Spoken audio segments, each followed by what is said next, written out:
Welcome to Family Basics 101. I'm Dr. Bruce McClure, and as we begin a 5-part series entitled 5 Things That Matter, today we will talk about the Creator, and He really matters, and the creation. Next we will talk about people that matter, relationships that matter, and death, because it really matters. Let's begin our series by first talking about the Creator. When we talk about the Creator, we're talking about production or creation. We will talk about the Creator secondly. But when we talk about the creation, we're talking about the production of, the cause for how something comes to exist, the making of whatever the essence of that matter might be.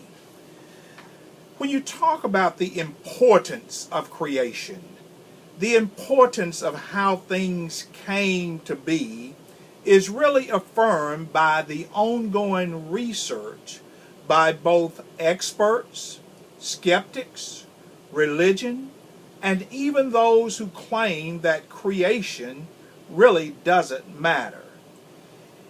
It becomes quite difficult, however, to formulate direction for thought, for belief, for actions without an appreciation of formulation, an appreciation for inception, an appreciation for origin, or an appreciation for beginnings.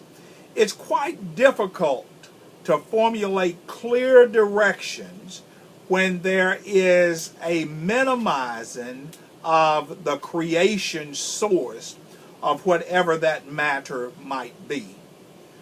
When we talk about creation, there are as many theories about creation as there are people who are in that realm of study. People talk about the Big Bang theory, the gap theory, the multiple gap theory, the day-age theory, the planet and migration theory, the evolutionary theory, and on it goes about the theories behind the creation.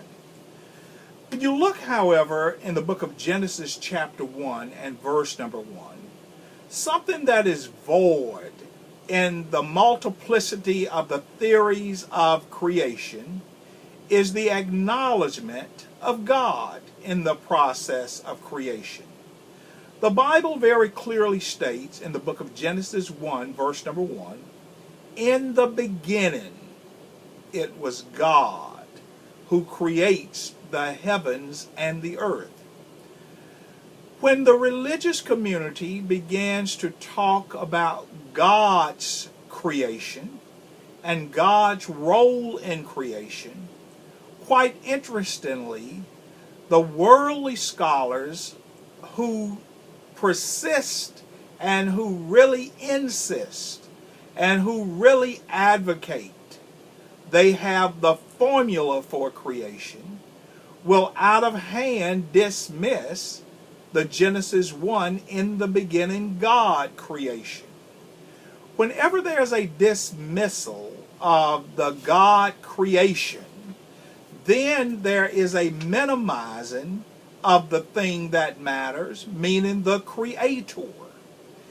One of the things that is constantly advocated against in the majority of the creationist theorists is an absence of God in the mix. Throughout history, various discoveries, various inventions, various institutions, memorials, foundations, and such like have been built or established. That's just the historical truth. Seldom are any of them void of a specific point of origin and without a specific person who participated in the creation of whatever those discoveries, inventions, institutions, memorials, foundations, and such like exist. With pride, reference is made to who discovered the cure for specific diseases such as polio vaccine by Jonas Salk in 1955, although testing for it really began in 1952. And a second polio vaccine that was an oral form developed by Albert Sabin, which was licensed in 1962, but actually developed in 1952. Or what about Louis Pasteur, who in April of 1862, along with Claudius Bernard, found a way to pasteurize wine and beer originally, which later was used in the pasteurization of milk and making it safer to drink.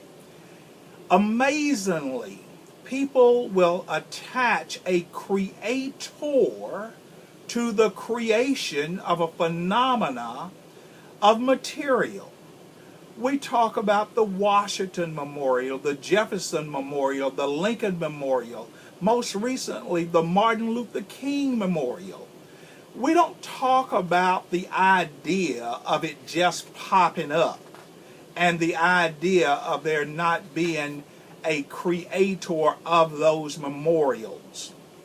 In the book of Acts, chapter 17, verses 23 through 24, in terms of things that matter relative to the creation as well as a creator, a specific creator of the creation, the Bible says very clearly, as the Apostle Paul is passing through Athens and he comes to this place of the scholars, the place of the renowned, the place of the theorists, he passed by and he beheld some of their memorials.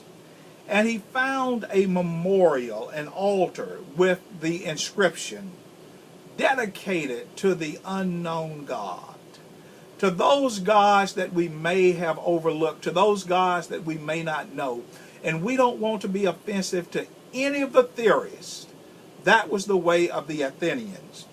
Paul says, but I need to declare something to you because you are ignorantly formulating theories about these gods. Him declare I unto you, God that made the world and all things therein. He is not a God. He is not a Lord, seeing that he is a Lord, not one that dwells in temples, seeing that he is a Lord, not one that is made with hands, but rather seeing he is the Lord who is in heaven. He dwells from on high, and he is the Lord of everything in the universe. He is the Lord of all creation. He's the Lord of all of the theorists. He is the Lord of everybody and everything. And it's so intriguing when we study all of the theories of creation, when we talk about all of the individuals who are responsible for the theories, and as vast as they might be, the void that is missing is the acknowledgement of the God of the heavens, the God of the earth, the God who is responsible for the existence of everybody and everything. I'll see you back in class again next time. Don't be late and don't skip class.